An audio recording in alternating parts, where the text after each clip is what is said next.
We are going over 5 things to focus on in 2021 to make it your best year yet. You know, with each new year comes new opportunities, new ways to grow, new ways, new mindsets, new philosophies that will serve you, and that you could, many new changes that can help influence you in ways that are only going to help you live a more fulfilling life. So I'm going to give you 5 things that I think are going to help you massively. That's coming up next.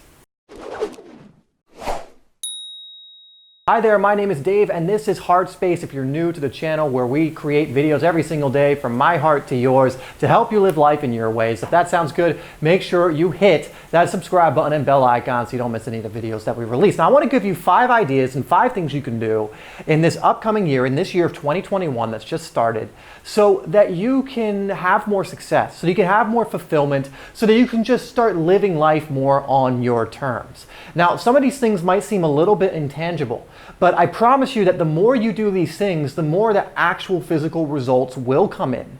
And the better a year you're going to have, which is just going to lead to better and better years over time, a more fulfilled life, and all of that. So without further ado, let's just move into number 1 coming up next. So the first thing, and really for a lot of people, this is a block because they never take the time, one, to do this and then to stick with this. And it's first, identify what it is you do want and what it is you do not want. Now, I'm going to throw something else in there because a lot of people, they wonder why they don't get what they do want. So maybe they have an idea of what they want, they've done the exercises, they've written it out, and they've really figured out in their heart, in their soul, what it is that they desire. An easy way to determine what it is that you want truly from an energetic standpoint is what excites you. What is it when you think about something? When you think about something, what excites you? For example, if you think about another country and you think of the idea of living in another country and you feel exhilarated by that idea, in my eyes, that is something you want. That is a desire. We're not going to think about like, oh, well, how do I do that and all that right now.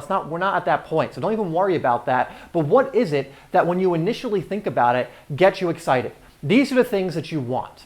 And so one thing you need to determine if you really want to start having a great year, be successful, and live a life where you're receiving the things that you want, you have to know what it is you do want from a genuine place. You know, a lot of people, and so many mentors I've had have told me this, and so many successful people say this. You ask like people on the street, what do you want? They can't give you an answer. They can't give you a clear answer. They'll have to think about it for a bit. I mean, you should know what you want like that. You should know like, oh, I'm right now I really want to move countries and I'm doing things towards doing that. Or I'm building up this business and I want this business to be a huge success. Or I want this level of income, or I want this kind of person in my life. It could be multiple wants. But the idea of someone asking you, what do you want, should get you excited to share even what you want. Now, you don't always have to share what you want. Sometimes it's a lot better not to share those things. But let's just say in this hypothetical situation, if someone was to ask you what you want, you should be able to know it like that. Like, oh, of course I know what I want. You know, and then when I get that, there'll be something else that comes out of that and materializes out of that, a new want. But you should know what it is. And then here's the important thing I want you to do in 2021. So this will work whether you already know what you want. So if you already are aware of what it is, or you don't, but you're going to actually find that out, here's what you need to do to make this a great year. Focus on what it is you want and stop focusing on what it is you do not want. If you've watched this channel for a bit, or you're even a little bit familiar with the law of attraction, like attracts like. And so when you actually think about what you want, you draw more people, circumstances, events that will help you bring those things in. More and more and more. More opportunities will come in. All of these different things. Doesn't matter what it is you want. Those things will come in. But if you focus on what you do not want, more opportunities, more people, more events will come in to help you get more of what you do not want. The universe doesn't work in a negative. It will just see that, oh, you're thinking about this thing and you're focusing on this thing, more of that. So you could be thinking about how maybe you're not happy with your health. Universe will bring you more reasons not to be happy with your health, more circumstances, people, blah, blah, blah. But you could be thinking and being grateful for the health that you have, and the universe will be like, oh, bring them more reason to be grateful for their health. You know, a great mindset to have is be happy and grateful for what you already have, but eager for more. And I'm going to give you one little bonus tip to make sure that you are actually manifesting some of your desires in 2021. And this is huge, and it's the piece that's usually left out. It's very simple. I would write this down, but because it's very profound, and it will help you actually start getting some of the things that you want. It's not just about determining what it is you want. You have to determine, what do I want? So what do I get excited about? And what do I believe I can achieve? Because if you don't believe, let's say you want to go live in another country, but you don't believe that you can do it, you'll never achieve that goal. Because you will only be thinking negatively when you think of that thing. You'll be like, yeah, I want to go to, let's say it's Australia. But then you think, oh, but I don't have the money for that. I don't think I can do that. Well, whenever you think about Australia now, you're going to be thinking about how you cannot do it. And like we just said, when you focus on what you can't do, or what you don't want, I should say, it's not what you can't do, but what you don't want, you bring more of that in. So what you do is you just make it a smaller goal. You keep going down until you get to a point where you're like, I think I can do this. So an obvious example of this is money. Let's say you're like, you know what gets me excited? Making $10,000 a month in my business. But then let's say a part of you says, I don't believe I can do that. Well, okay, all right, cool. So I know the idea of making a certain amount in my business is exciting to me because I love my business. I think it's a great thing. I get to be my own boss, whatever else it is. That excites you. So you go, all right, maybe not 10,000, 5,000. I want to make $5,000 a month in my business. Now let's say your mind buys into it and it's like, you know what? I think I can make 5,000 in my business. I've never made that much a month. But let's say that's the number and you're like, you know what? I can buy into that. I believe I can do it. Great, you have the perfect goal in that area now. So it's like, I'm excited about this and I believe I can do it, because that belief is what's gonna help get you there. Now, whenever you think about it, it'll be the excitement that's there, not the, oh, I don't think I can do this, right? But here's the magic. By taking action and then eventually achieving that goal, which you can actually probably do very quickly, whatever the goal is that you know you can believe, the power of belief should never be understated. It will help you so much in getting to your goals. So let's say you make that. Now feel out what 10,000 feels like. So now maybe you've hit the 5,000 mark and you're like, I want to make 10,000 in my business. And now that you've already have the evidence of achieving one of your goals, perhaps now your mind is more likely to buy into this idea of 10,000, because the person you've become, the achievements you've had along the way, the things you've learned along the way to 5 may give you the belief. And you may have learned certain things, been listening to certain people that have helped you with your belief system. Now 10,000, actually, you think, I can absolutely do this. And you just keep going from there to bigger and bigger and bigger and bigger things. But when you mix what it is you want, which remember is something you're excited about, you have a burning desire for, almost an obsession, like I really want this, I'm excited about this, and you mix that with belief that you can do it, then you're gonna get it so long as you stick with it. So that's the first thing I wanna give you. We're starting with a pretty long one, but this is what's gonna help you bring in what you actually want. Know what you want. Don't focus on what you don't want. Only focus on what you want, because that's what you will attract. And then make sure you also believe you can do it. And again, you can go to those other things that you don't believe just yet later once you've developed the belief in those things, but focus first on what you believe you can do and you'll build momentum from there. So number 2 is very simple, and it's to follow the path that resonates to you. And we're going to talk about something later on that's going to be an even bigger version of this, but you kind of need both. You know, I talk about all the time signs that you're on the right path and you're on the wrong path. So take a look at some of those videos. You can type those in the search bar of my channel and you'll find, you can probably just type in the word path and you'll find these videos.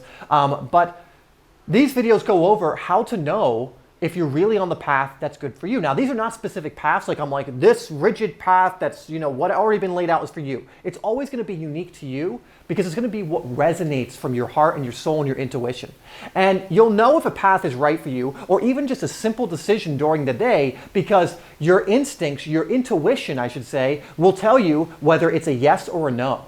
And if it's a yes, it's something that you, in my eyes, from my opinion, should do, because it's something that actually resonates with you. Where the other side, if it's a heaviness, is something you shouldn't do. Another way to look at this is what is heavy and what is light. And if you start moving towards the light more in 2021, magical things will happen for you. You know, a lot of people in previous years, a lot of people for most of their lives, they do the heavy thing because that's just what's considered normal, or that's what they're pressured into, or perhaps that's what they've always been doing. So they're like, you know, I don't really want to do this, but it's just like what I've always done and it feels terrible, but I'm going to keep doing it, whatever it is.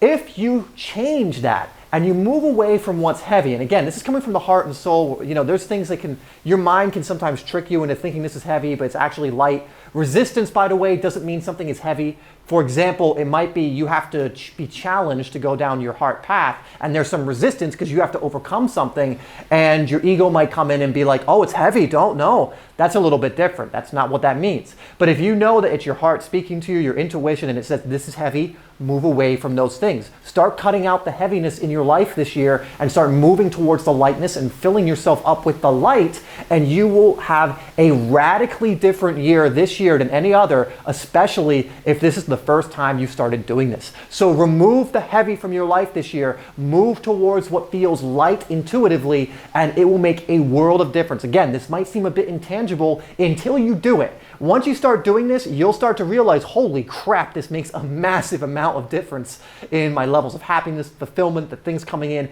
and everything else. So number 3 is an idea I want to give you that I think is a bit interesting, but it's something I don't think a lot of people think about. And is this year going to be mainly an input or an output year? Now, what do I mean by that? Well, when we talk about focus, focus means you need to give attention to something predominantly, right? You can't be focused while, looking at a million different things. And this ends up being a lot of people's problem. They're trying to build this one thing over here, then this thing over here, and 10 different things over here. They're trying to take information in from over here, but it contradicts this information they're taking in over here. And they have a million different things swirling around, or a million different things they're trying to do, and they're not focused. And so this one is not rigid. It's going to sound rigid, but I want you to use it with a certain level of fluidity, and I'll explain it. But it's very, very important. Is this an input or an output year? Now, this can change throughout the year, but what I mean is this going to be a year where you need to go out and gather experiences and information and things of that nature, which would be input. Like, you need to go and do the inner work a lot. Like, that's what you need to focus on. There's a lot of growth you need to go through, shadow work you need to go through, learning from mentors or masters that you need to go through. Is it that kind of year? Is that what you feel like you need to predominantly do this year? You've been putting that off, and for example, I want to go learn from this mentor, and I want to focus my time on learning from this person. Or is it, I want to go and, go really do certain things like tech fasts and Vipassana retreats and really find myself, whatever else it is. Well, it's hard to do that when you're trying to focus on both input and output. Now, you're always going to give at least a little bit of one or the other. It's never going to be 100% input or 100% output. But there's no balance in the sense of 50-50. That's where most people get it wrong, thinking they need to do both, balance it out, whatever else it is. But for you, it might be, I know there's a lot I need to learn. I want to pursue, let's say, for example, you want to become some sort of healer, or you want to do a certain level, whatever it is, right? And you don't really know much about it. You want to be a coach. Well, maybe it's the time to go out and get the input you need, the experiences you need, so that next year or further down the line, you can have a bunch of output of actually doing that thing.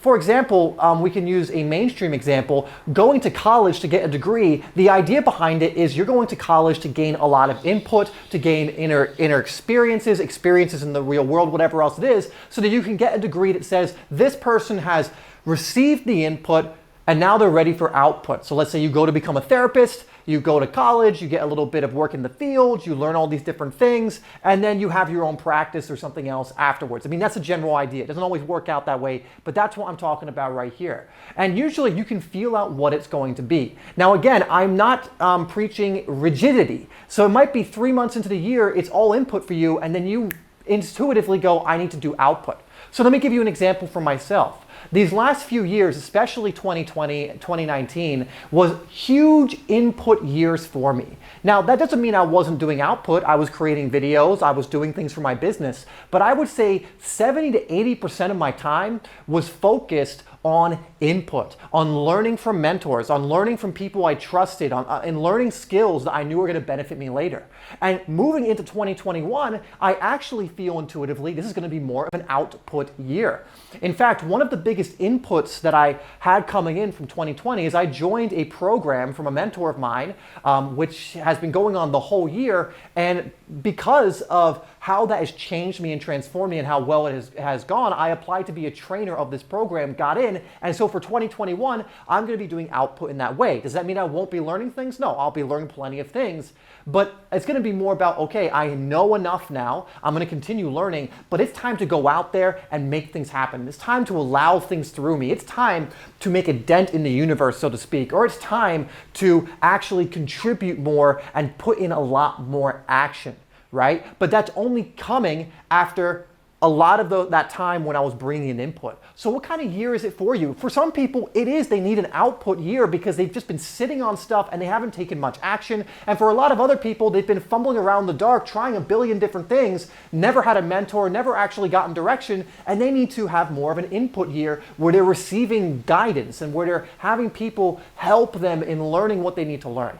Again, you can have a mix of both. There might even be people where the best thing for them right now is a 50-50 split. But give that a little bit of thought. You know, is there something I need to go off and learn that's going to serve me in what I'm trying to do? You know, for example, Lily, one thing she wants to do is shamanism.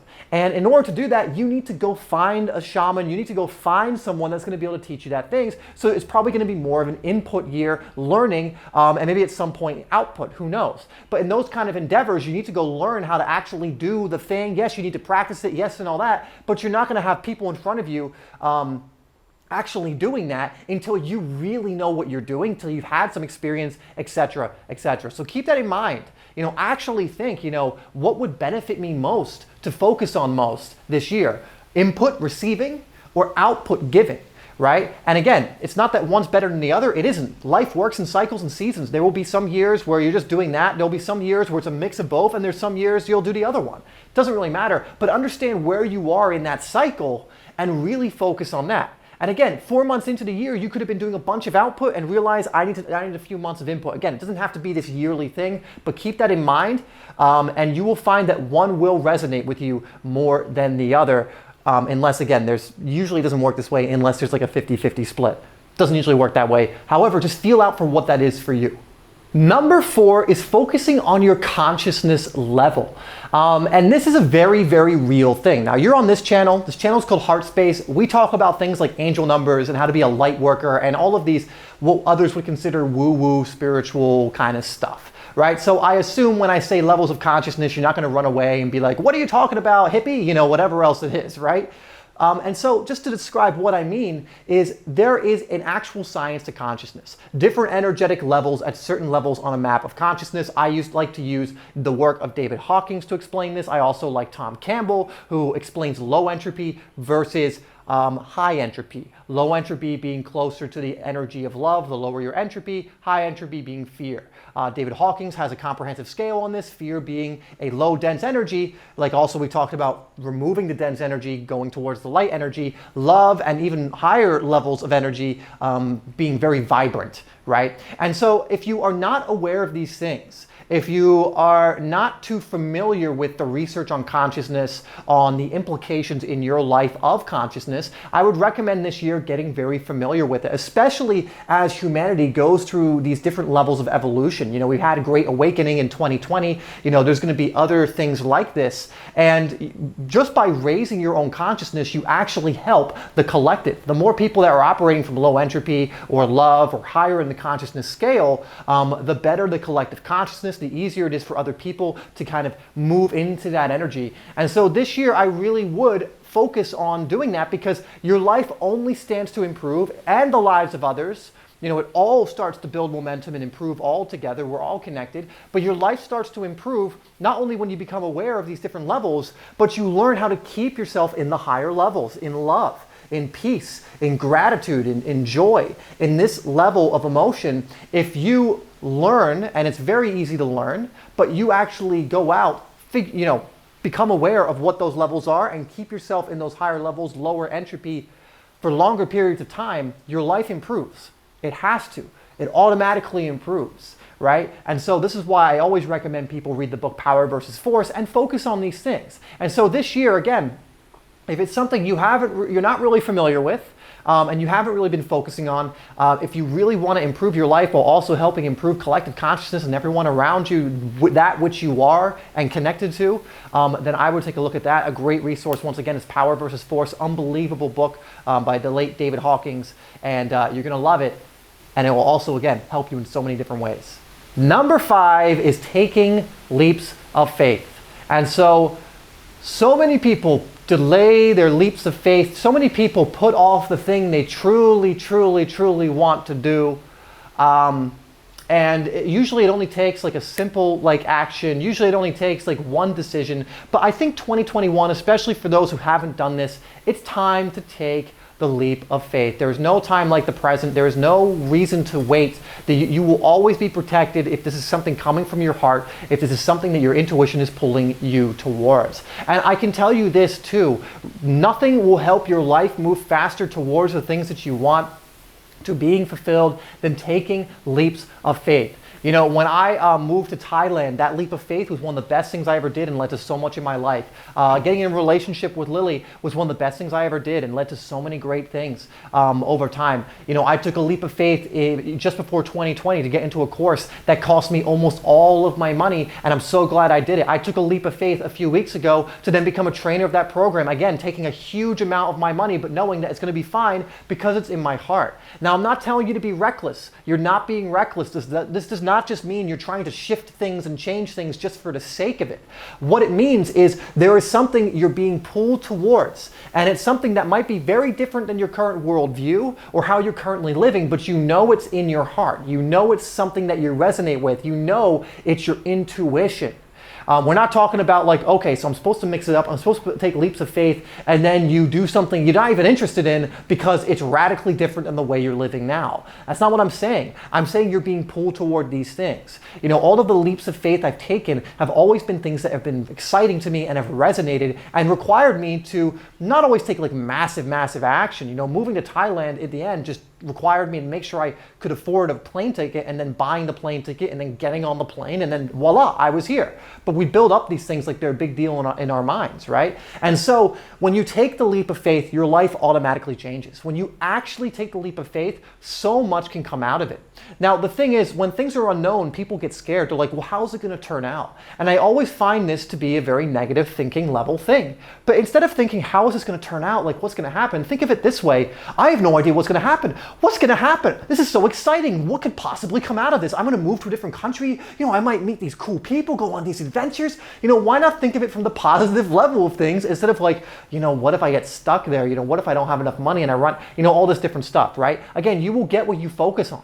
And so with my leaps of faith, I always like to come from the positive. I always like to think, like with a recent one I've done, you know, there could be fear thoughts like, I've never done this before. You know, I'm going to have to teach people in a group. That's something that I've never done before that much. And that's a bit scary, whatever else it is. But I'm like, oh, imagine all the growth I'm going to go through. Imagine how many people I'm going to be able to help now with this level of information. Imagine whatever it is, right? To get excited about it.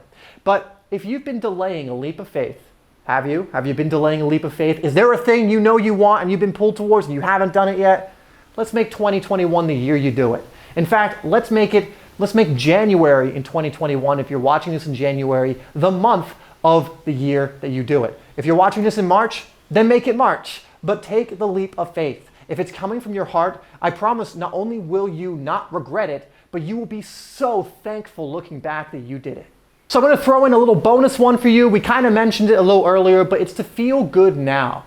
The more you can feel good, the more good things you will attract to you. It's such a simple tool. I've gone over it in this video. I even have a video on 20 things you can do right now to feel good now. And this is just one of the secrets to success in life. One of the secrets to being fulfilled. The more you can fill your day up with things that feel good to you, genuinely in your heart, make you feel joy, make you feel peace, make you feel clarity, those high consciousness level emotions, which is why it's so important to learn what those are, to do some research on consciousness, look at Power versus Force. Again, one of the most phenomenal books ever read, ever read by me. You know, one of the most phenomenal books I've ever read for sure.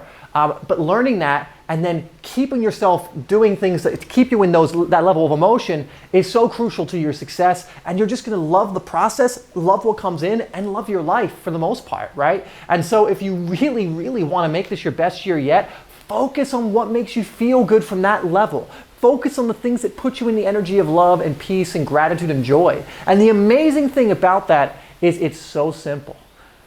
Everything that puts you in that state, for the most part, is free and you could do right now. And so I recommend go watch that video of 20 things you can do right now, essentially, that'll help you feel good. In fact, after this video, I'll probably go do one. Making videos is on my list. I mean, making videos is a 10 out of 10 for me. And if you do 10s out of 10s for most of your day, every single day, imagine what your life will be like. It would be beyond your wildest dreams of what you can even conceive right now. But if you're always doing your 10s out of 10s for the most part, you're going to have an amazing year. 2021 is going to be a phenomenal year for all of us.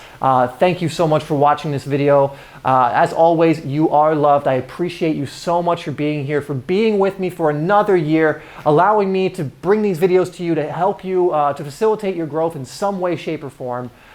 Thank you so much, and I will see you in the next video.